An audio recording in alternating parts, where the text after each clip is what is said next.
Ó, boa noite, né, a todos. Vamos dar início a mais uma reunião magna, né, do nosso serviço de cardiologia, nosso 38º ano, na reunião de número 1564. Então, hoje nós vamos ver um tema interessante, que já tem com nova nuance, né, que é o prolapso da válvula mitral e disjunção anular, aspectos relacionados à imagem. E o palestrante, que é conhecido de todos nós, nosso TI, né? Dr. Luiz Flávio Gonçalves, que é especialista em ressonância, talvez um dos melhores do Brasil, né? E vai nos brindar com essa palestra. Só não pode dizer, Luiz, que a ressonância é melhor do que o eco para fazer esse diagnóstico, ok? Senão o doutor André vai puxar sua orelha. Fica à vontade aí, Luiz. A tela é sua. Valeu, Souza. Prazer sempre estar aqui, né? Todo ano a gente está aqui, 1 ou 2 aulas, né? E vim falar desse tema aqui, que alguns acham polêmico, né? Alguns acham que é um tema, Zé Augusto comentou, que é uma coisa que, né, há muito tempo foi desprezado, né? E, assim, para mim, o que tem mais interessante nesse tema é que é a doença valvar mais comum, né? A doença valvar mais comum, em torno de 2 a 3% da população tem prolapso mitral, já começando com prolapso, né? E o interessante é que, apesar de ser a doença valvar mais comum, até a década de 60 não se conhecia. É uma doença relativamente nova. É uma doença que se conhecia febre reumática, doença valvar isquêmica, a degenerativa, mas o prolapso, até a década de 60, ninguém conhecia. Já se conhecia a síndrome associada ao prolapso, né, que era uma síndrome clínica, caracterizada por um sopro telesistólico, acompanhado de uma dor não relacionada a esforço, e sintomas vagos, né, de dor torácica não relacionada a esforço, e inversão de nodo T. Então, essa clínica foi descrita, e associada a ela, os pacientes tinham extracístole ventricular. Então, essa é uma síndrome descrita que acreditava-se, nesse artigo aqui, de 62, ser atribuída à miocardite. Os autores associavam a isso a miocardite. Ninguém sabia o que era, na verdade. E foi Barlow, né, o primeiro que mostrou isso, sul-africano, em 1966, foi o primeiro que demonstrou esse tal desse prolapso. Ele viu uma protusão, na verdade, não se fazia nem eco na época, através do laboratório de hemodinâmica, ele conseguiu ver uma protusão aneurismática do anel posterior da válvula mitral. E aí ele demonstrou isso, publicou, e foi a primeira demonstração em vivo, né, do prolapso mitral. E essa foi a forma que eu aprendi prolapso mitral. Essa foi a foto do Brown, que eu estudei cardiologia, né, do ano 2004, esse livro. Então, foi o ano que ele saiu, foi logo quando saiu, eu comprei. E é mais ou menos o que Zé Augusto comentou aí no começo, né? A prolapso tinha praticamente dividido em 3. Ele tinha a síndrome do prolapso mitral, que é aquela mesma síndrome lá, descrita lá na década de 60, né? Só que agora você tinha, né, o espessamento, né, e o deslocamento, né? Na verdade, desculpa, os folhetos eram finos e deslocados para a sístole durante a sístole, né? Para o átrio durante a sístole. Então, esse era o prolapso benigno, que normalmente eram mulheres jovens de 20 a 50 anos, com aqueles sintomas atípicos, tinham o sopro, né, associado ao estalido, né, ou clique mesosistólico, e os folhetos normalmente eram finos e não tinha regurgitação significativa. E tinha a doença mitral degenerativa, né, que era o prolapso mixomatoso, que normalmente eram homens mais velhos, né, de 40 a 70 anos.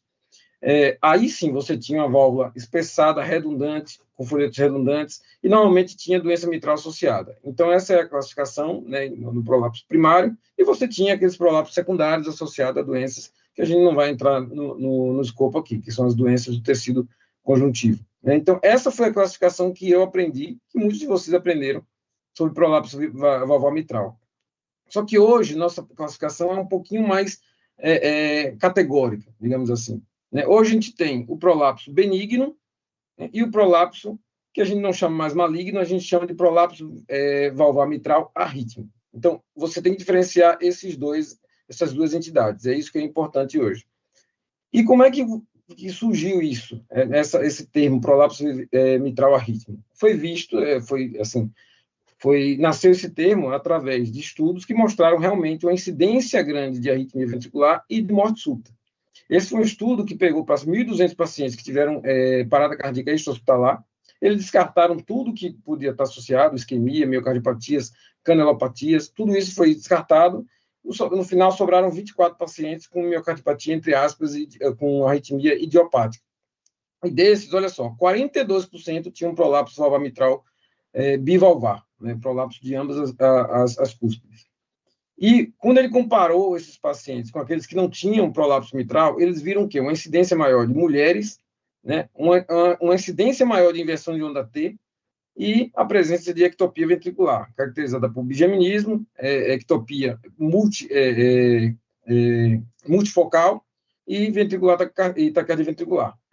Então, assim nasceu a definição de prolapso mitral arrítmico. Ele tem que ter prolapso bivalvar, prolapso das duas cúspides, inversão de onda T no eletro e arritmia ventricular, caracterizada por extrasístoles ou taquicardia, de origem de via de saída de VE, do músculo papilar ou do tecido fascicular. Então, essa foi a definição de doença arrítmica. Como é que se dá esse diagnóstico? O diagnóstico talvez seja uma das poucas doenças, não a única talvez, mas uma das poucas doenças que o critério é igual no eco e na ressonância. Você tem que ter um deslocamento da válvula 2 milímetros a partir do anel mitral. Lembrando que no eco, esse diagnóstico é feito no eixo paraesternal e na ressonância isso é feito nas 3 câmaras. A gente vai mostrar a importância disso. Mas, assim, esse é o critério que a gente usa. Então, por que tem que ser feito em 3 câmaras? Porque a gente tem que entender a anatomia do anel mitral. O anel mitral ele tem essa fórmula de célula, né, que lembra uma batata chip. E se você for pegar essa curvatura aqui, todo paciente, se você for pegar no lateral, no seu comprimento lateral, todo paciente vai ter prolapso, como você vê aqui nessa primeira imagem no 4 câmaras. Então, todo paciente no 4 câmaras ele vai ter um certo grau de prolapso, entre aspas. Isso aqui não é prolapso. Então, você não deve dar diagnóstico, que é a curvatura normal do anel mitral. Então, você tem que dar o diagnóstico no seu sentido anteroposterior, onde essa curvatura seria em tese para baixo, ou seja, a válvula fecharia para baixo. Então, nesse caso aqui, por exemplo, você tem no 4 câmaras você vê um deslocamento da válvula, uma curvatura, mas no eixo câmara fecha direitinho. Então, esse paciente não tem prolapso.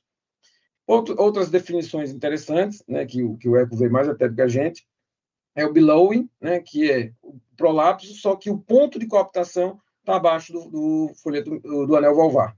Então, o ponto de coaptação está no ventrículo, né, aqui você vê uma representação com a mão que o cara fez aqui, prolapso, mas o ponto de coaptação está dentro do ventrículo, e o fleio, que é quando você tem essa separação, você não tem ponto de coaptação na verdade. Então, são definições, né, do ponto de vista de diagnóstico de prolapso mitral.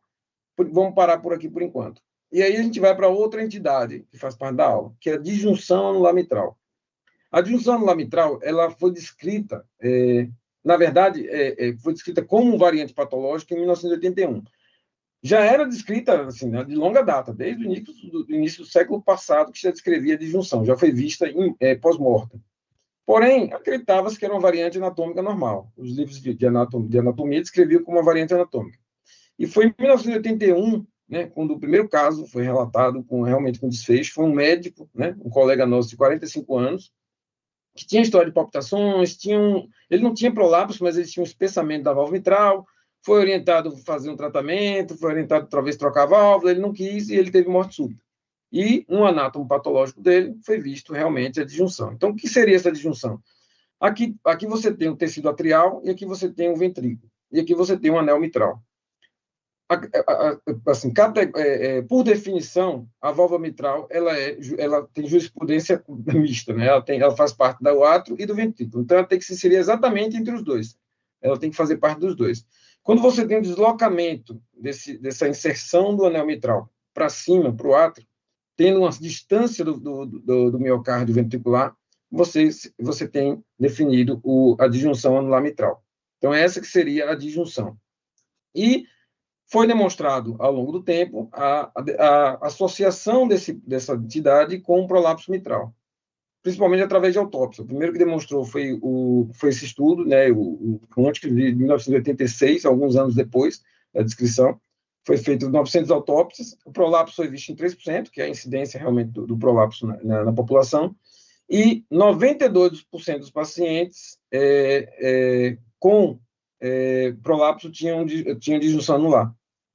enquanto aqueles sem prolapso, apenas 5% tinha disjunção. Então, tem uma relação bem clara, realmente, da disjunção com o prolapso. A gente vê que são entidades que estão ali realmente associadas. Então, essa foi a primeira demonstração dessa associação.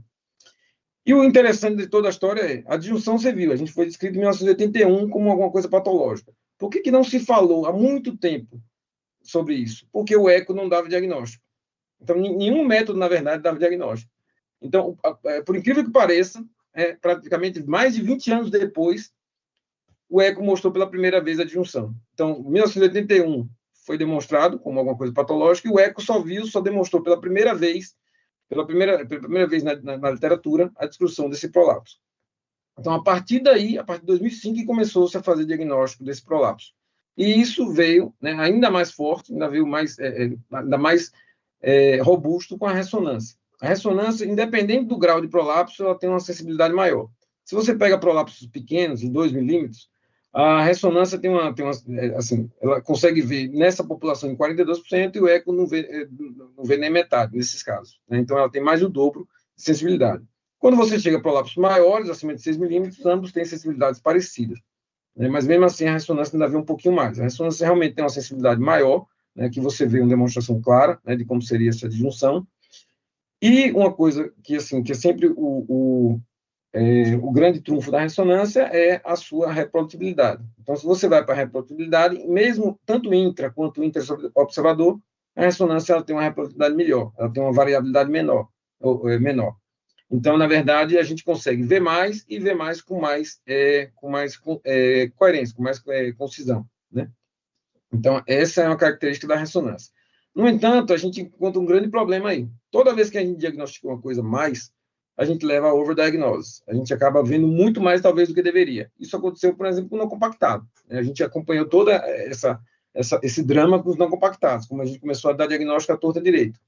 E, nesse estudo interessante, né, feito com uma população geral, não era doentes, era população geral, né, 2.607 voluntários que foram submetidos à ressonância, a gente viu que 3% tinha prolapso mitral, que está tudo bem, é a incidência mesmo da literatura, só que olha só que loucura, né? O nome já diz tudo, né? Realmente é uma loucura. 76% nessa amostra tinham disjunção anular. Então, realmente, algo de errado não está certo. Né? A gente não tem como diagnosticar uma doença em 76% da população. E aí, quando a gente foi ver onde é que estavam essas disjunções, né, se você for ver, 54% tinham disjunções, não eram... Né? Aqui a soma dá mais de 100%, porque eles podiam ter mais de um.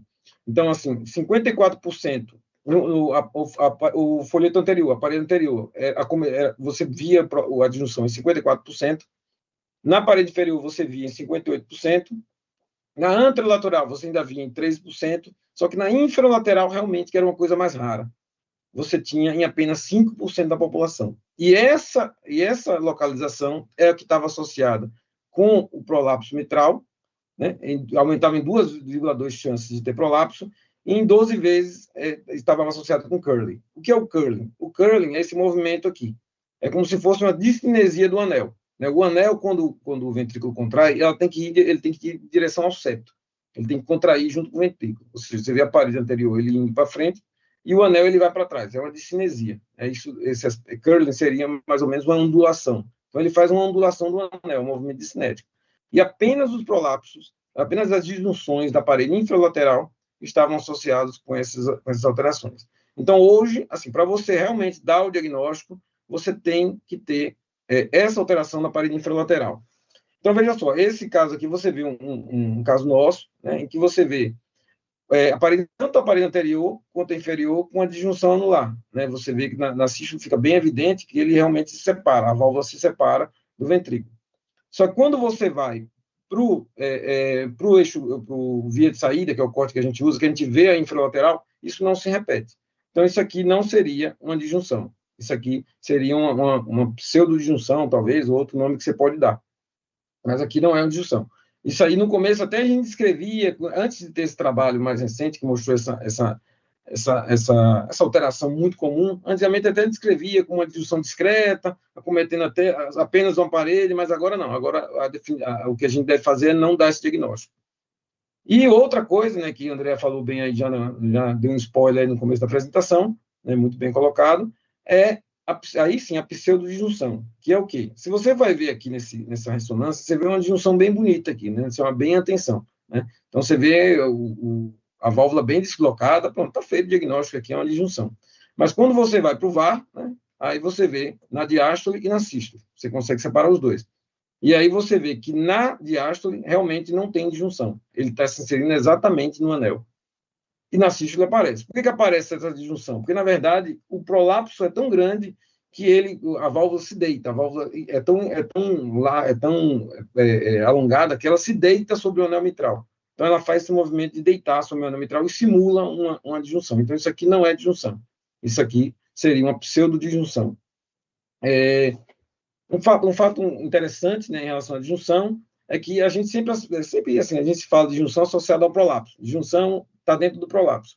Mas esse trabalho muito interessante mostrou que a disjunção, por si só, é um agente patológico, é uma entidade patológica, é uma entidade que pode causar algum mal ao paciente. Então, ele mostrou que aqui ele fez o contrário. Normalmente, o que ele fazia? Pegava o prolapso e via quantos por cento tinha disjunção. Aqui ele pegou, através dos pacientes com disjunção, 116 pacientes com disjunção comprovada, e viram que 78% tinham prolapso, ok, tudo bem, mas 22% não tinham prolapso.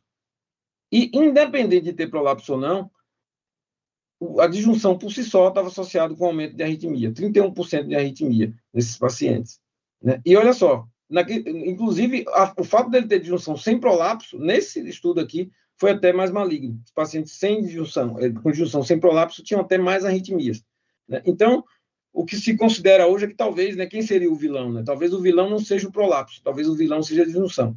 A Cristiana Basco, que estuda bastante o tema, tanto de disjunção quanto prolapso, ela considera a disjunção como culpado de tudo. A disjunção que leva ao curling, que é aquele movimento que eu expliquei para vocês, que leva a anormalidades na força de tração da válvula e que leva a fibrose, a alteração mixomatose. Então, talvez a disjunção seja um vilão de tudo. Essa é uma teoria que se trata, né? Mas, na verdade, são duas doenças que têm uma associação, como a gente viu, mas elas podem ocorrer isoladas, né? Então, a gente assim, sai um pouco de diagnóstico, vamos um pouco agora falar de fatores prognósticos. O que influencia? A partir da hora que eu dei esse diagnóstico, o que vai influenciar se a gente deve fazer alguma coisa ou não nesse paciente? Então, a primeira coisa clássica, né, que não se discute é a regurgitação. A regurgitação realmente é uma coisa que tem que ser mensurada e é um fator de extrema importância. Então, o eco faz muito bem, né? O eco tem 3 métodos de fazer isso, né? O jato regurgitante, tem a vena contracta e tem o PISA, que dá o orifício regurgitante efetivo. Né? Depois, eu não sou especialista, a André está aí, tem o pessoal do eco, pode comentar depois, mas essa é a forma que o eco faz. O problema do eco, primeiro é que ele analisa essas alterações numa imagem estática. Então, ela pega a sístole máxima e vai lá e analisa. Então, é um estudo, uma análise, de certa forma, estática. A ressonância, qual a vantagem? A análise é dinâmica, você consegue ver o jato realmente, né, de todas as formas, e tem uma grande vantagem. O eco, ele tem dificuldade quando o jato é dessa forma, é um jato excêntrico. Quando é um jato concêntrico, é um jato que vai direto ao teto, aí todos os critérios se aplicam. Mas quando é um jato excêntrico, aí o eco já tem maiores dificuldades. Também depois a gente vai discutir isso depois na discussão. Mas a ressonância tem essa vantagem. Então, a ressonância ela tem que dar uma contribuição maior. E como é essa contribuição em relação tanto à visualização, né, do jato excêntrico, quanto à quantificação? Como é que a gente faz a quantificação? Tem várias formas de fazer quantificação, mas essa realmente é mais robusta e essa que a gente faz na prática. A gente tem 2 ferramentas, né, que são bem robustas na ressonância, que é a análise de contração ventricular, de volume sistólico através do Simpson. Então, você consegue, através da diástole e sístole, saber quanto que o ventrículo jogou para fora de sangue, e você tem a análise de fluxo através da aorta. Então, nesse caso aqui, por exemplo, a gente teve um stroke volume, né, um volume sistólico de 81,2, só que só passou pela aorta 59. A não ser que ele tenha uma C e V, só tem um lugar para ir para esse fluxo ter ido, para esse jato ter ido. Esse jato diferencial aqui, né, que é para a mitral. Então, você diminui 81,59 e você divide pelo volume sistólico, aí você tem a fração regurgitante. Então, é assim que a gente calcula a fração regurgitante. Veja vocês que isso independe para que direção o fluxo está indo. Ele pode estar indo para a parede, pode estar indo para o septo, ele pode estar indo para o teto, não importa. Então, a gente tem essa vantagem em quantificação em relação ao eco. Um outro sinal prognóstico, né, também entrando já na área do eco, é o sinal de Pickel-Hall. O que é isso?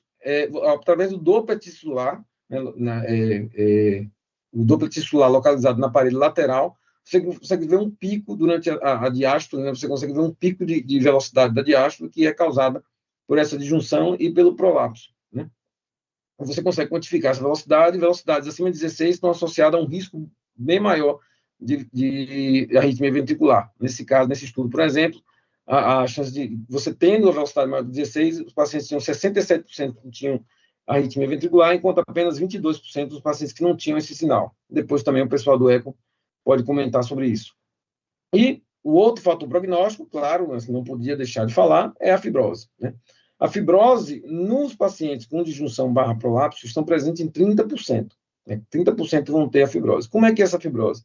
Normalmente é a fibrose mesocárdica. Se você for ver na literatura, ele vai dizer que tem vários tipos, mas o que a gente vê realmente, que é a grande maioria, e que é inquestionável, é essa fibrose aqui, né? Localizada justamente próxima à disjunção, né? E próxima ao anel posterior, que é esse realce mesocárdico, que você consegue ver bem, né, de forma mais sutil ou mais importante, e no folheto posterior da válvula mitral. Você vê aqui um realce no músculo papilar posterior.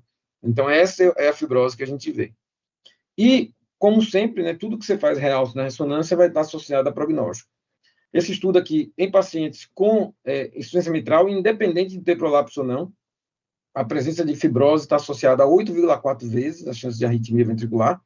E nesse estudo específico com prolapso valvar mitral, você vê que a chance de ter eventos arrítmicos, comparados com quem não tem, é a presença de fibrose. Então, 14 vezes o odds rate. O fato de você ter fibrose aumenta em 14 vezes de você ter evento arrítmico.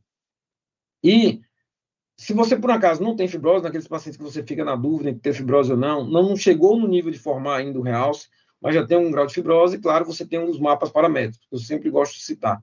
Então, nesse estudo, 424 pacientes, né, com regurgitação mitral, não foi exclusivo com prolapso, mas 54% tinham prolapso mitral. Ele analisou duas coisas. Uma que é inquestionável, né, que é a fração regurgitante. Né? Então, se você pega, por exemplo, os pacientes com fração regurgitante menor que 30, mesmo que ele tenha fibrose, não tem importância. Né? Mesmo com SV, que é o volume extracelular que a gente pega através do mapa, que seja alto, não importa. Então, primeira coisa, você tem que ter um jato pelo menos moderado, acima de 30%. Então, para você impactar no prognóstico. Pelo menos de 30% de fração regurgitante não tem interesse para mim. Então, acima de 30%, aí sim, a presença de volume extracelular maior que 30%, ela conseguiu abrir bem as curvas entre você ter ou não um prognóstico ruim. Isso aqui é eventos caracterizados por trocas valvar ou mortalidade cardiovascular. E se você tem os dois, uma fração regurgitante acima de 50%, um volume celular acima de 30%, aí sim o prognóstico realmente muito ruim. Esses pacientes a gente tem que olhar com muito cuidado.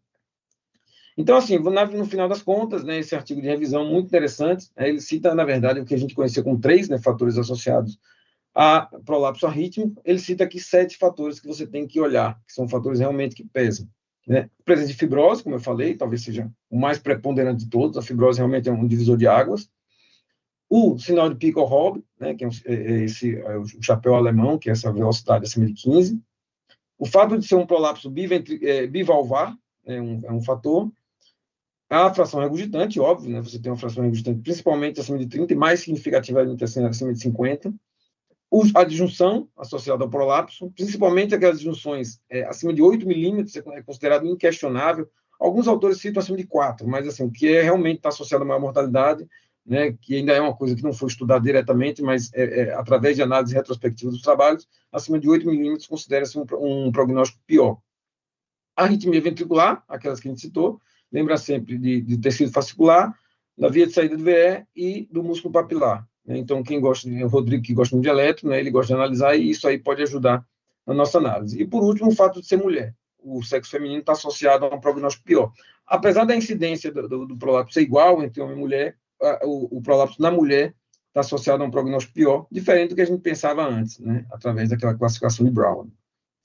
E o que é que os guidelines orientam para esses pacientes com prolapso? Veja, não há nada definitivo, taxativo em relação a prolapso valvar mitral barra disjunção. O que os guidelines trazem é basicamente insuficiência mitral, independente da causa. Então, o paciente que tem prolapso mitral ou disjunção mitral, que você quer seguir os guidelines, que você vai atrás dos guidelines, o que vai importar realmente é a insuficiência mitral. Né? Se ele é sintomático, acabou, indicação classe 1, não tem questionamento, esse paciente tem que ser operado, ou plastia, ou através de troca valvar. E se ele é sintomático, e tem aqueles fatores que a gente conhece, fração acima de 40, o diâmetro sistólico acima de 40, a presença de FA pode ser considerada, um átrio muito aumentado, acima de 55, acima de 60 pelo eco, ou um PSAP acima de 50. Então, o paciente assintomático, com esses fatores, você deve considerar, mas sempre com insuficiência mitral importante. Moderada, os guidelines não citam. E qual seria o benefício, especificamente, do prolapso mitral / disjunção em você operar precocemente? Né? Vários relatos anedóticos, né, relatos isolados, né, mostraram ao longo do tempo que você corrigir a disjunção, você consegue suprimir as arritmias ventriculares, reduzir bastante ou até eliminar as arritmias ventriculares e diminuir, em tese, o risco de morte súbita. E esse trabalho foi o primeiro trabalho que trouxe para a gente isso de forma estudada realmente em grupos separados, de forma randomizada, você operar ou não operar esses pacientes. Então, assim, esse paciente mostrou realmente uma redução de ectopia ventricular, só que olha que interessante. Esse grupo A eram pacientes jovens, abaixo de 55 anos, e o grupo B eram pacientes idosos. Então, nos pacientes jovens, você consegue reduzir de forma significativa as ectopias ventriculares e as arritmias ventriculares. Nos pacientes idosos, não teve mudança, inclusive até aumentou ao longo do tempo. Né? Então, qual a interpretação que a gente tem desse trabalho? Né? Nesses pacientes mais idosos, eles já foram submetidos a um longo período de agressão por conta da disjunção, por conta de toda essa deformidade anatômica, eles já têm um grau de fibrose tão grande que você corrigir o problema inicial não vai mudar mais nada. Ele já entrou numa fase que não tem mais o que fazer. Né? Nos pacientes mais jovens, pelo contrário, né? Ele está iniciando ainda o processo, então é um processo ainda reversível. Então, talvez nesses pacientes mais jovens, a gente deva considerar intervir. E aqui a gente trouxe alguns casos, né, uns casos breves. A gente tem, esse caso é uma colega nossa, né, mulher, 33 anos, assintomática, totalmente assintomática. O eletro dela mostra claro aqui aquela alteração que foi descrita lá em 1960, né, que é a inversão de onda T, né, na parede inferior, infralateral um pouquinho. E o Holter dela era até relativamente inocente, né, 89 extracístoles só, ectopias ventriculares, e via de saída do VE, né, algumas arritmias supraventriculares, mas é um Holter inocente. Por isso aqui, nada a se fazer, né? Nada demais. Mas quando você vai para a ressonância, aí realmente você vê, é uma disjunção importante, né? Chama bem atenção, né? Aí você vê realmente nos dois planos, e chama atenção a quantidade de fibrose, né? Muita fibrose, aqui você tem inferolateral, anterolateral, aqui nessa imagem mais tardia que a gente pegou, você vê realmente a fibrose papilar, dá para ver muito bem, então é uma fibrose avançada, né? A fração regurgitante 50%, que entra naquele fator ali de pior prognóstico, e um ECV de 34 também, que corrobora, né? Lembro que era o ECV acima de 30 e a fração regurgitante acima de 50. Nesse caso, talvez nem precisasse fazer, porque ela já tem fibrose. Né? Tendo fibrose, eu talvez nem valorizo tanto o ECV. Eu acho que se você tiver fibrose e ver o ECV baixo, é porque você realmente me deu alguma coisa errada, porque nesse caso já tinha um fator maior para mim, que era a fibrose. Então, essa paciente foi evitada por plastia mitral. Segue bem, foi operada, né? E realmente não fez ressonância ainda, mas o eco melhorou bem depois da cirurgia.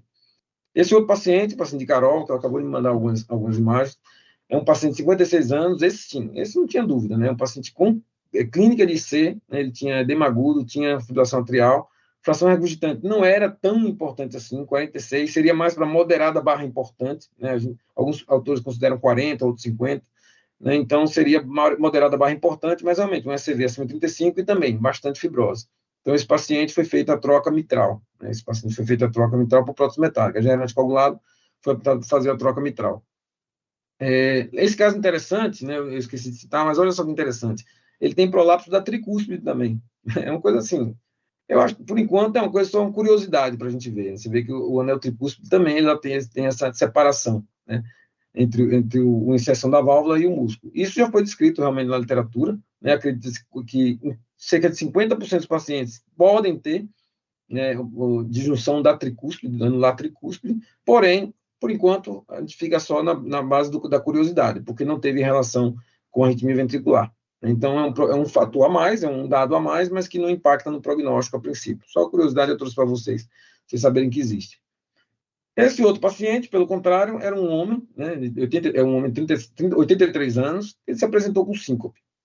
E aí, várias coisas chamam a atenção, né? Ele tem um eletro com... Esse caso a gente apresentou no Heart-Team, inclusive. É um paciente com BAV de primeiro grau, BRD e BDAS, né? Então, ele tem um bloqueio trifascicular, né? O eletro dele, muita arritmia, né? Com episódios de pares, 7 episódios de taquicardia ventricular não sustentada, sem pausas. E aqui, mostrando a taquicardia ventricular. Então, assim, a gente discutiu ele levou para o Heart-Team, por quê? Porque ele tem essa ressonância aqui. Realmente uma disjunção que chama atenção, 8,4 milímetros, que a gente pode ver aqui, né? Um jato excêntrico, você vê que é um jato totalmente por septo, né? E aí eu não sei se... eu coloquei aqui. Ele tinha uma fração regurgitante de 51% e um SCV de 32%. Né? Só que lembre-se que ele era assintomático. Tinha fibrose, né? Você consegue ver bem a fibrose aqui. Né? É incrível como é comum a fibrose, né? E esse caso ele levou por quê? A princípio, ele tinha os critérios de malignidade. Só que lembrem que, primeiro, ele é assintomático, né? E segundo, a síncope dele, que poderia estar relacionada à arritmia, tem um fator que tem um bloqueio trifascicular também, que pode ser uma bradiarritmia eventualmente.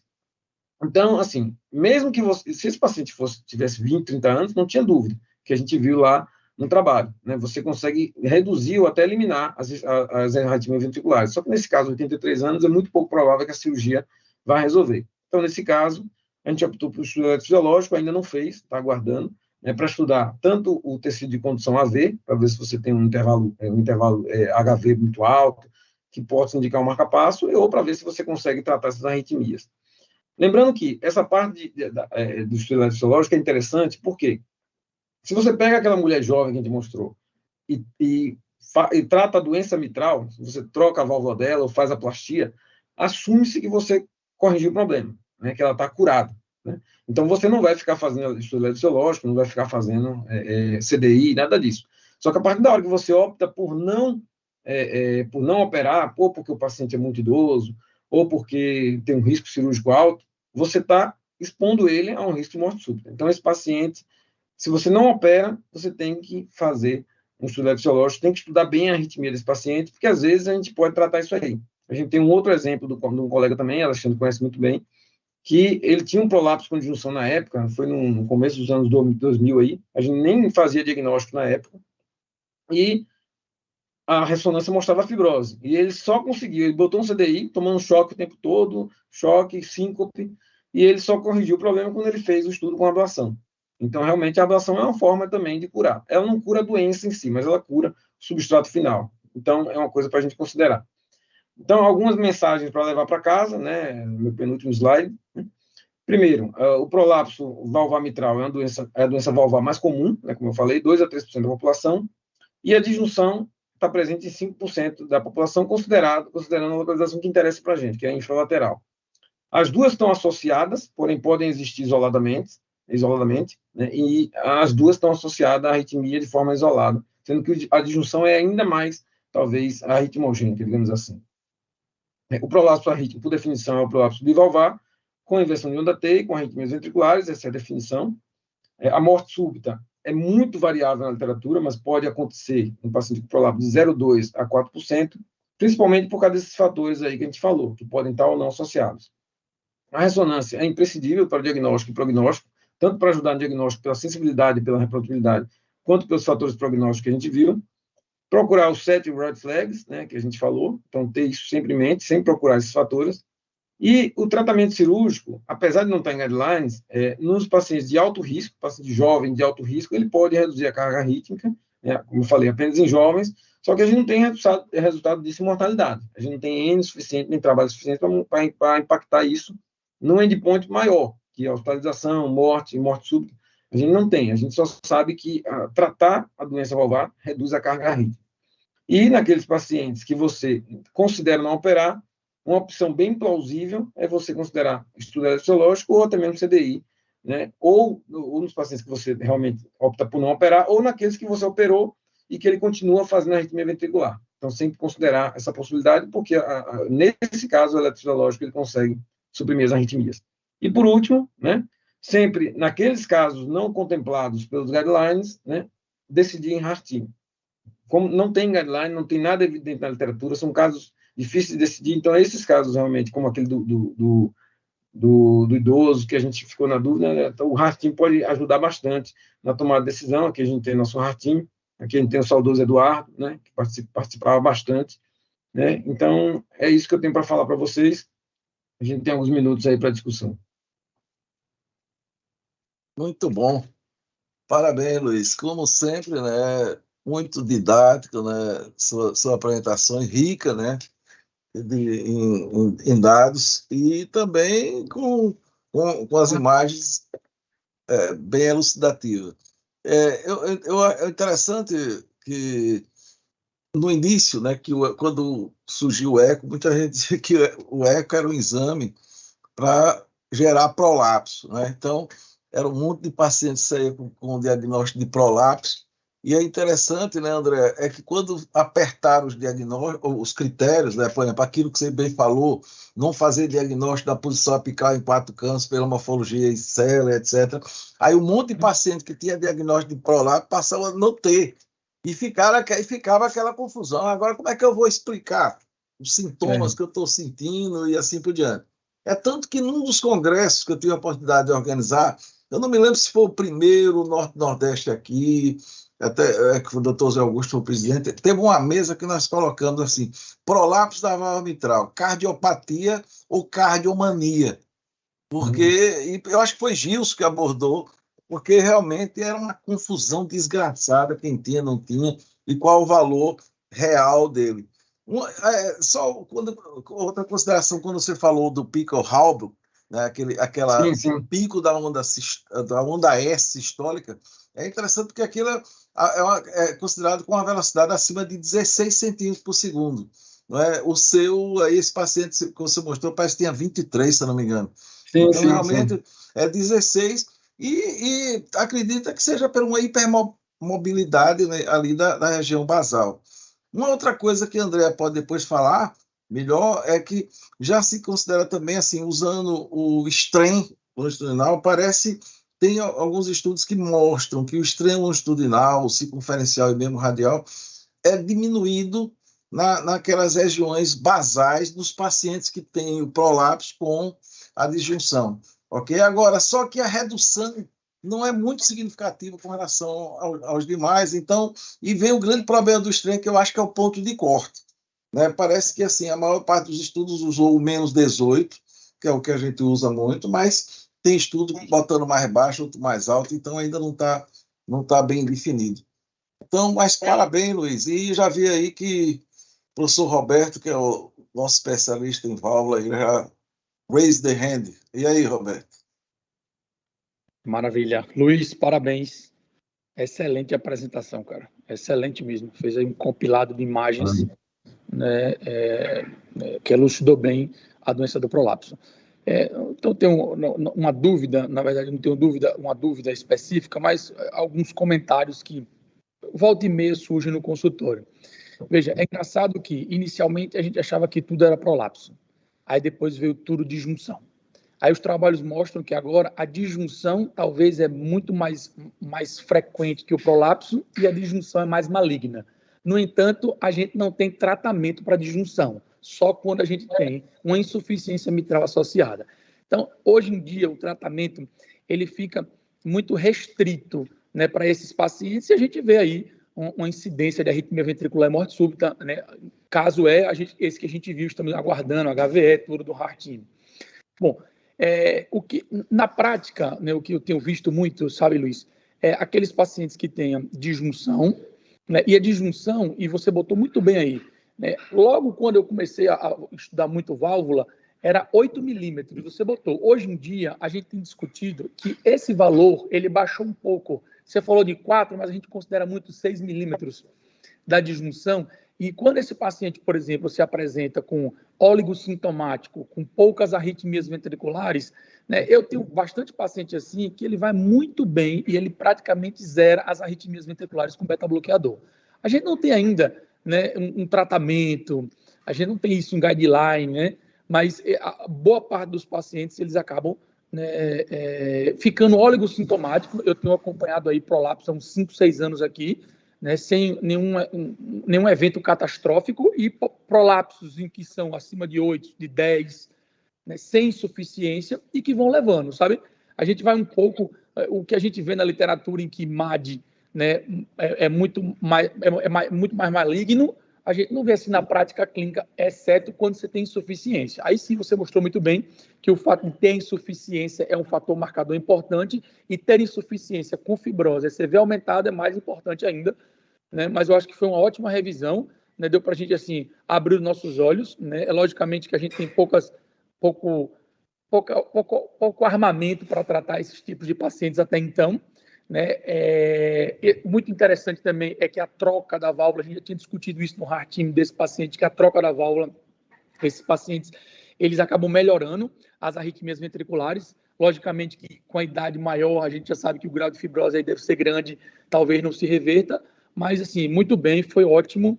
Eu acho que era só esses comentários, né? E é isso que a gente tem feito, né? Tem pouca ferramenta para tratamento. Habitualmente a gente melhora um pouco a arritmia ventricular com beta-bloqueador e a gente vai fazer o segmento, né? Arritmia ventricular, se precisar, tem um paciente que está para espera para colocar um looper, né? Porque tem mais arritmia, a gente ficou na dúvida, foi para o estudo, não tinha nada. Então, assim, tem casos e casos e o heart team é fundamental, né? Onde tem esse gap de conhecimento da literatura, né? Parabéns aí pela aula, foi ótimo. Perfeito. O Roberto, perfeito os comentários. Veja, eu concordo muito com o beta-bloqueador, né? Só lembrar o seguinte, o beta-bloqueador, ele não substitui a cirurgia, né? Porque a cirurgia, ela cura o problema. Então, assim, você falou muito bem, abaixo de 30% realmente não tem indicação de fazer nada. E aí, se ele tem arritmia, ótimo, beta-bloqueador muito bem-vindo. Não tem indicação cirúrgica, beta-bloqueador, ele vai tratar a arritmia porque ele não tem indicação de fazer nada. Mas o importante é acompanhar esse paciente. Porque o beta-bloqueador ele vai suprimir a arritmia, vai suprimir o que a gente está vendo, né, que é a ponta do iceberg, mas o processo está desenvolvendo. Né? E naqueles pacientes com indicação cirúrgica, né, assim, com indicação formal não tem, mas que tem prognóstico muito ruim e que a cirurgia realmente vai ter benefício, aí realmente eu acho que você, para entrar com beta-bloqueador nesse caso, você vai corrigir o problema, ele vai diminuir, mas o processo vai continuar. Então, realmente, eu acho que em jovens, tudo, eu acho que aí realmente é cirurgia mesmo, para você prevenir um dano futuro, né? Não pensando na arritmia em si.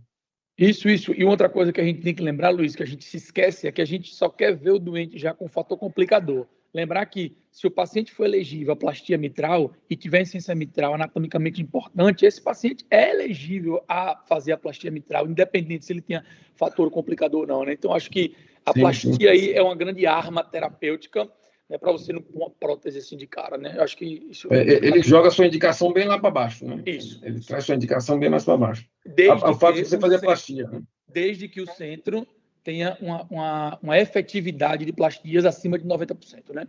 Não Exatamente. pode ser qualquer centro. Muito bem. Andréa. Parabéns, Luiz. Excelente aula, um histórico perfeito de toda a história da literatura em função da prolapso. E queria aproveitar que você falou muito bem sobre tudo. Sobre você termina a sua aula dando aquele um flash na disjunção do anel tricúspide. Se vocês têm notado nesse caminho que a gente está de intervenção de válvula tricúspide, uma maior incidência, aquela válvula tricúspide que era esquecida, agora começa a se olhar um pouco mais. Se você, nas suas ressonâncias desse paciente com IT importante, se você tem visto com mais frequência disjunção do anel tricúspide, Roberto também algum... Então, eu particularmente eu nunca vi disjunção de anel tricúspide isolada.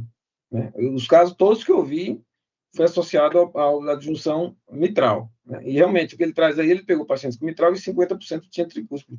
Eu realmente nunca vi isolada. Também eu acho que é porque também não procura tanto. Né? Eu acho que se ele tiver realmente um IT importante, talvez você olhe melhor para a válvula. Mas se ele não tiver um IT importante, que chama atenção, às vezes você passa batido. Né? Eu acho que talvez é olhar mais isso aí. E, por enquanto, a gente não tem dado prognóstico. Né? Mas pode ser que no futuro tenha. Então, ficar de olho. Né? Ficar de olho porque pode ser alguma coisa... Né, que independente do grau de insuficiência tricúspide, pode ser que alguma coisa mereça intervenção. Né, vamos acompanhar. Né, se a disjunção mitral já é uma doença nova, né, imagine a tricúspide, né, ainda é um recém-nascido. Né, então, a gente tem que ficar de olho nisso aí.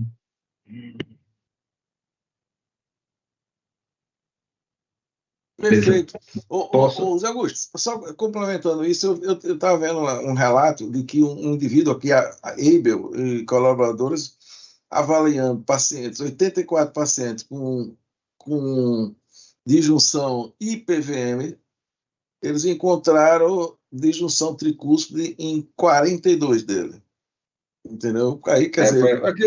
aquele foi 50, né? Mas é mais ou menos isso. É bastante. Bastante. Zé. Beleza. Valeu, Luiz.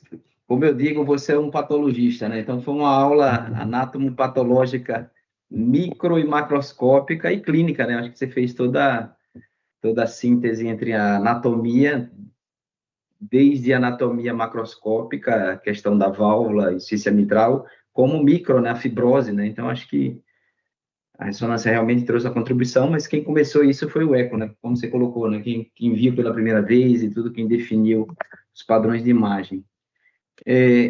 Eu acho que é um exemplo, esse é um exemplo de uma patologia, se a gente pode chamar assim, de que o conhecimento sempre é um alvo em movimento, né? Quantos pensamentos já houveram, né? Quantas interpretações já houveram, quantos entendimentos, e a gente ainda está aqui meio perdido, né? O que é que realmente é essa entidade, né? Disjunção, prolapso, e é curioso a gente está em 2025 ainda com tanta dúvida. Eu não sei se você, na sua incursão, você chegou a ver alguma coisa de genética, né? Por que eu estou falando isso? Porque eu fico pensando qual seria a fisiopatologia. Você falou ali de que a disjunção poderia, eventualmente, ser a causa da disfunção valvar, né? A gente tem isso em algumas entidades. Tem uma entidade em ortopedia que eu tenho muito interesse, porque eu tenho isso, e é impressionante como é comum, que é o impacto fêmur-acetabular. Às vezes você nasce com pequenas deformidades na cabeça do fêmur, mínimas elevações, e o trauma repetitivo, aquilo pode levar a consequências no futuro, osteoartrite, etc. E, às vezes, o indivíduo tem imagem e não tem sintoma, né? Então, você está falando aí de uma entidade que, às vezes, você tem uma imagem, às vezes, você tem uma imagem que é traduzida em um risco de morte súbita. Então, você pode ter uma entidade dessa, que o indivíduo nasce já desde... Eu não sei se o pessoal da cardiologia pediátrica tem esse diagnóstico. Como é que a gente... Não sei se o Roberto já viu alguma coisa de junção em criança. Então, acho que valeria, quem tem interesse, curiosidade científica, buscar em criança, se nos prolapsos de criança, qual é a prevalência. Eu acho que poderia ser uma variação até original. Não sei se você está me entendendo, né? O que é que realmente o indivíduo nasce com a genética de não...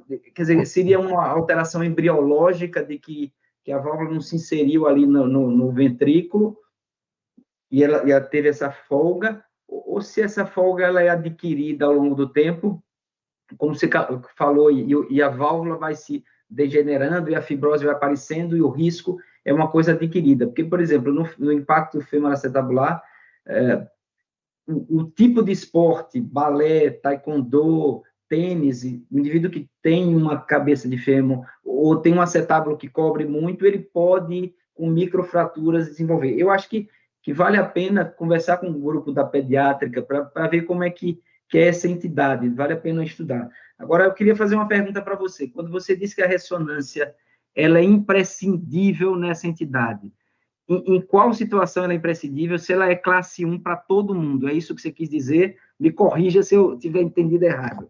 Qual é o papel da ressonância? Não, veja, o primeiro ponto, né, a questão genética, eu acho que o que tem na literatura é as síndromes, as prolapsos secundários, né, Marfan, Ehlers-Danlos, esses sim estão associados à genética. O prolapso isolado ainda não se tem dados taxativos, tem dados conflitantes. Pelo que eu tenho lido nas revisões que eu fiz, tem alguns trabalhos que mostram correlação, outros não mostram, então ainda há uma certa divergência. Mas, independente de ser genético ou não, o que se sabe é que, normalmente, as pessoas não nascem com a disjunção. Ela realmente vai se formando ao longo do tempo. Tanto que é uma doença da segunda, terceira década. Né? Não é uma doença de adolescentes, não é uma doença de 15, 20 anos. É uma doença que, praticamente, a literatura é bem taxativa em relação a isso. Né? Até na época do estudo do Brown, é 30 e 40 anos. E o prolapso maligno seria um pouquinho maior, 40, 50 anos. Mas é uma doença da segunda, terceira década. Né? Então, realmente, é uma coisa que ela vai aumentando, ela tem ali o potencial de fazer aquilo, né? Aí as causas fisiopatológicas realmente ainda estão para ser esclarecidas, mas ela vai aumentando ao longo do tempo. Né? Então, ela vai evoluindo. E aí ela se manifesta mesmo na idade adulta, né? Aí depois o pessoal da pediatria pode falar, seria muito interessante. Em relação à ressonância, eu penso da mesma forma que eu penso para a hipertrófica. A indicação na disjunção barra prolapso, para mim, é a mesma indicação da hipertrófica, que seria, se você já está definido o tratamento, né, principalmente tratamento cirúrgico, não precisa de ressonância. Entendeu? Se você tem já um prolapso, um prolapso grande, né, uma disjunção vista no eco, com a fração regurgitante de 60%, é um paciente com arritmia, né, você está no HU, está difícil de marcar, você pode marcar cirurgia nele, você pode fazer cirurgia nele, ou fazer o eletrofisiológico, se você quiser, entendeu? Se for um paciente mais idoso. Então, sua conduta já está definida, você já optou pelo caminho do tratamento. Pronto, acabou, não tem ressonância. Da mesma forma que a hipertrófica. Se você já definiu que aquele paciente vai ganhar CDI, porque ele teve 5, né, ele tem um CEP de 30, tem história familiar, não precisa de ressonância. Agora, você não indicar um procedimento sem ter a ressonância, aí é que eu acho o problema. Porque você pode estar diante de um paciente com eco não tão florido, um prolapso discreto, uma disfunção discreta, uma fração regurgitante ali borderline, e ele está cheio de fibrose, entendeu? Então, você vai deixar de indicar um procedimento, né, que, naquele caso, tem um paciente de alto risco, sem conhecer tudo, sem conhecer todos os dados. Então, para mim é isso. Se você já está definido o que fazer com aquele paciente, independente do que a ressonância vier, dispensa a ressonância. Se você ainda não está definido o que vai fazer, ou até você está pensando em não fazer nada, eu acho que vale a pena fazer a ressonância para você confirmar isso. Eu acho que essa é a minha opinião. Ô Luiz, só um adendo rapidinho sobre a ecocardiografia. É logicamente que o ecotrans-torácico ele tem suas limitações quando você tem um refluxo excêntrico. No entanto, o ecotransofágico ele aí já passa por uma avaliação muito melhor dos refluxos excêntricos aí, sendo bem semelhante pelo que eu tenho visto, né, com as ressonâncias, mas o ecotrans-torácico realmente, o doutor André e o doutor Souza pode dizer, mas realmente às vezes há muita dificuldade de avaliar no ecotrans-torácico. Perfeito. Se você for ver no meu slide, pelo diagnóstico também. No meu slide lá, depois vai ficar gravado aí, vocês podem voltar no próprio diagnóstico também. A sensibilidade e a especificidade do transesofágico, ela está entre o transtorácico e a ressonância. Tanto a acurácia quanto a reprodutibilidade. Então, o transesofágico realmente é um passo muito além do transtorácico. Principalmente a avaliação quantitativa dos excêntricos não holossistólicos, né? Aí é mais complicado. Isso mesmo. Eu só queria fazer um contraponto, Luiz, assim, talvez para o cara que tem prolapso muito, como você falou, o outro extremo, ele não tem nada hemodinâmico, nenhuma insuficiência mitral importante, eu acho que a gente tem, por exemplo, a fibrose na hipertrófica já tem um definidor, ou pelo menos uma sugestão, uma classe 2B de indicação de CDI, etc. Eu não sei se a gente está nesse nível ainda no PVM, mas eu entendo o seu ponto de vista. Veja, eu acho o seguinte, menor que 30% eu ficaria tranquilo, de fração regurgitante. Ou seja, uma regurgitação discreta, eu ficaria tranquilo. Moderada, acima de 30% de fração regurgitante, ou pelos critérios da ECO, já com moderada, moderada, e M moderada. Não, então tem um nicho, eu estou entendendo, eu pensei que era para todo mundo. A não ser que ele tenha uma discreta, e sei lá, ele chegou no hospital com uma arritmia ventricular, com morte súbita abortada. Aí sim. Mas normalmente, no geral, a regurgitação moderada para cima. Bem, a ressonância. Teve uma pergunta se criança tem, né? Eu estou vendo que Camila levantou a mão, eu acho que é Camila pediatra. Jodete também, é Jodete. Então, agora, eu só queria, viu, antes de Camila falar, viu, Camila? O aspecto de não aparecer em criança não invalida o conceito genético, né? Você vê a própria hipertensão. Exatamente. E a hipertrófica, você não aparece com ela. Você vê até tem aquela dúvida se o eletro não altera primeiro do que o eco e assim por diante. Camila, tem Camila e Geodete também, né? Então, Camila, e aí? Boa noite, pessoal. Excelente aula, viu, Luiz Flávio? Parabéns. Obrigado. Eu acho que foi Guto que falou, né, de avaliação em crianças, né, porque realmente, assim, eu confesso que preciso me atentar mais para a disjunção nos casos que a gente vê de prolapso, porque prolapso é frequente, né, mas a gente vê casos, né, de disjunção que seja já em crianças, né, a gente vê as displasias da válvula, tanto mitral quanto tricúspide, tem, os EBs tem também, mas... De fato, a gente precisa prestar mais atenção nesses pacientes, se eles tem uma disjunção anterior, se tem um prolapso, se tem os dois. Acho que valeria a pena investigar mesmo. Beleza, um bom trabalho aí para vocês. Perfeito. Geodete está aí? Está no grupo? Está assistindo? Ela estava na aula, não sei se ela está ouvindo. Levantou a mão. Opa! A minha professora Geodete foi minha professora. Então, Geodete, por favor, aí. Acreditem, viu? Gente, boa noite a todos. Eu gostaria de parabenizar a Souza pela escolha do tema, maravilhoso esse tema, viu, Souza? E é uma coisa que vem chamando a nossa atenção, da pediatria. Parabenizar a Luiz, né? Excelente, viu, professor? Muito boa a sua aula, viu? Muito boa. Seu take-home message maravilhoso. Gente, veja, a gente aprende, falando na genética, voltando à abordagem de Guto, a gente aprende desde cedo, na propedêutica da criança, cardiopata, a ver a criança de fora para dentro, né? Então, por exemplo, o que Guto sobre os problemas osteoarticulares é muito importante para a gente. Então, por exemplo, a gente tem a síndrome de Holt-Oram em criança, é aquela criança que se apresenta para nós com sindactilia, polidactilia, genuvaro, genuvalgo, né, pectus escavato, carinato. Então, diante de uma criança, uma cifescoliose, diante de uma criança com esse quadro osteoarticular, a gente tem que buscar uma cardiopatia. Nesse caso, geralmente se associa aos defeitos de septo atrioventricular ou CIA.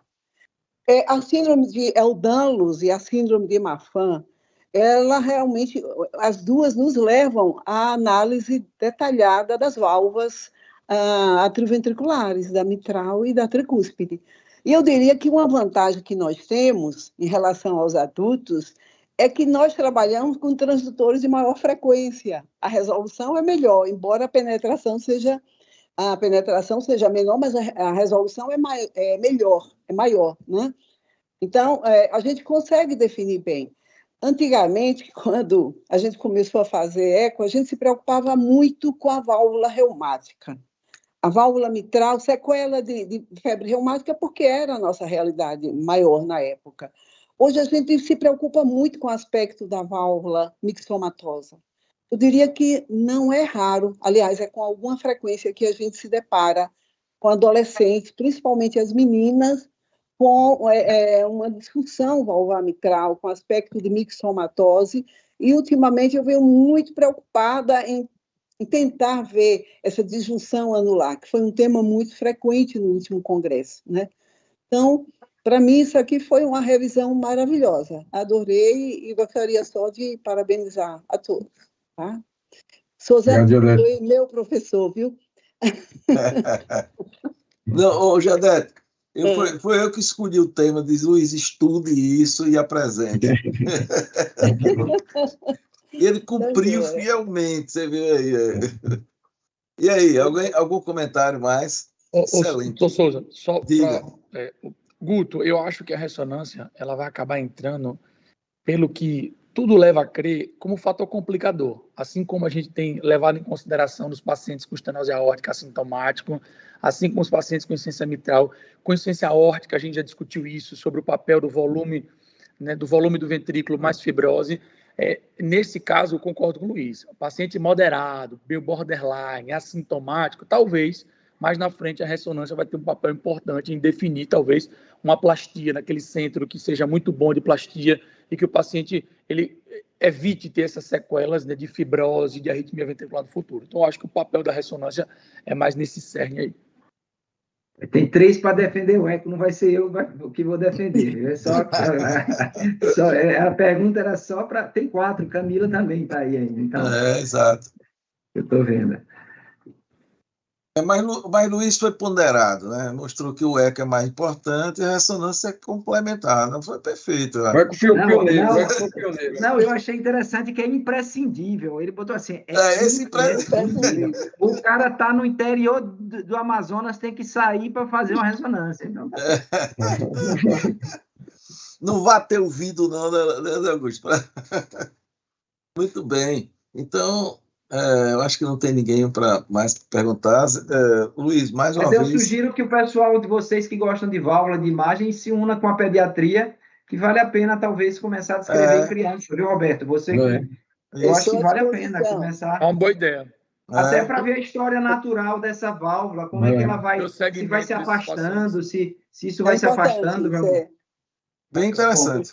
Bem interessante. É, com Muito Eu bem. certeza. topo. Vamos Pronto. lá. Então já tem trabalho pela frente aí. Ó. É importante. Então, pessoal, olha, mais uma vez, uma reunião fantástica, né, Luiz? Parabéns aí.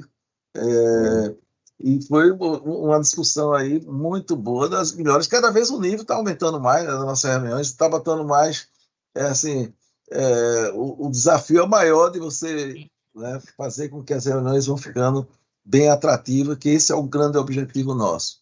Então, eu queria agradecer a apresentação de Luiz, os comentários aí de todos, André, Zé Augusto, Roberto, Geodete, Camila, todo mundo aí que contribui bastante aí, e sempre, estou vendo aqui que tem um monte tem vários alunos que entraram, então isso é um aprendizado para todos nós. Então, pessoal, boa noite e até a próxima semana com mais uma reunião magra. Luiz, depois você Parabéns, bota aí Luiz. no grupo. Valeu, ótimo. E vamos, Parabéns, boa pessoal. noite. Olha, eu gostaria de uma mensagem aqui interessante, que foi Zé Augusto que chamou a atenção, que nós vamos fazer uma campanha para que o pessoal se inscreva no nosso canal do YouTube, porque vai lucrar, sobretudo alunos. Aqui nós temos aluno Milena, Felipe e outros mais aí, que fazer isso, divulgar para os alunos, porque você tem aí aulas fantásticas que podem ser degustadas, né? Aí É um curso de cardiologia, né? É um curso de cardiologia. Nós temos um curso de cardiologia. É só escolher aí. Você vê, só esse Escolher o ano, tema. quanta apresentação boa nós Você estava tivemos. falando do Instagram do professor Paraná, que está muito bom, mas Isso. aqui é uma aula de 50 minutos, pô. Então tem muita coisa para rever. O cara que exatamente. Não, aí aqui foi uma aula fantástica. Você vê, cara, você vai ter algum assim, congresso, uma discussão desse nível, não é fácil encontrar, né? Porque primeiro tem que ser muito sinóptico ali, né? Então, muita gente para falar ao mesmo tempo. Então, eu acho que o aprendizado é muito grande. E tem as reuniões foram impecáveis até agora desse ano, né? Então, vamos nos inscrever, que eu acho que isso é legal para divulgar nossa reunião magna. Ok? Então, boa noite a todos e até a próxima semana. Boa noite. Ok? Boa noite. Parabéns. Abraço. Tchau.